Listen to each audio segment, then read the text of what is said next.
Okay, so we are on our way to go and get something to drink because it's a long day, and I think we're all very thirsty by now. And just saw this view. This pond here with the fish in the pond and the trees, some orchids over there, and then again the Madec Tower there in the back, second tallest building in the world, kind of to see the beauty that God's created. And I mean, the way I actually like the tower, it's actually beautiful. And the way, although I'm afraid of heights, I'll never go up into that building, but God as well, the one who created humans so that they can build, I think, kind of even beautiful buildings like that. Although their reason for building a high, tall building like that is sure not because that's so necessary here, right? But so it's kind of sinful, but still beautiful. So John chapter 8, verse 1. But Jesus went to the Mount of Olives. The previous chapter ended with them all going home. They couldn't do anything against Jesus.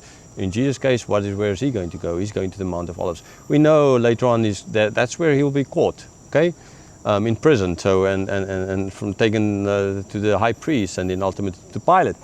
This is as well kind of pointing to that. And just remember that these verses, at first, whatever amount of this whole story of the woman caught in adultery is not part of the original. But I'm going to treat it as scripture, and so I'll teach about it. Okay, so this is kind of, so I think it might, but this is where Jesus went there to pray there, right? Okay. Verse 2. Early in the morning he came again to the temple. All the people came to him and he sat down and taught them. Okay, so right, if you are a night person and you rather read the Bible at night, or you're a morning person, you rather read in the morning, it's up to you.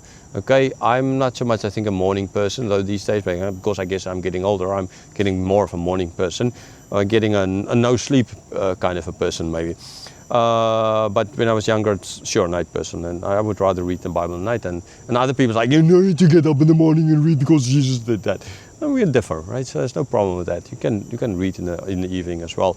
If you're an evening person, if you're a morning person, then it's better to read then. Jesus was a morning person, clearly. This is when, and so he would get up very early in the morning, because I mean he was up before daybreak to go up the Mount of Olives to go in, and then he came down into the temple. So early in the morning, he came again to the temple, all the people came to him and sat down and taught them. So he came down and the people came to him and he was teaching them. So he's again in Jerusalem.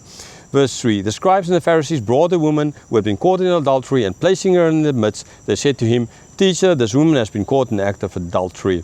Right, so here the scribes, the Pharisees, they bring this woman, they caught her in the act of adultery, and they put her there in the midst where Jesus is teaching. Okay, it's a little bit like you are preaching there in church, and all of a sudden, like, I'm standing here teaching, and then somebody comes stands in here and they start attacking me or something like that, right? Like a pastor, it's happened to me, and I've seen it happen to others as well. The pastor's still preaching, and somebody in church, some other came from outside, they stand up and they start to shout or something like that, right? It's happened to me, and like I said, I've seen it to others as well. So it's a kind of a bit what Jesus is doing here, sitting here teaching, and then here they bring in this woman, disrupting his teaching, and say, you know, teacher, we caught this woman, and this is the perfect scene where, of course, there's other people around. What's Jesus going to do now? Okay, and so say, no, we caught her in the act of adultery. We caught her in the act of adultery. So in other words, you went into the room, there you see her having intercourse with the guy, and what does the law state? The law doesn't state you only bring the one, the law states you bring both. Where's the guy? Okay, and that's ultimately the thing that will get her out of this, get out of jail free card, because they're breaking the law and Jesus knows that. So, okay.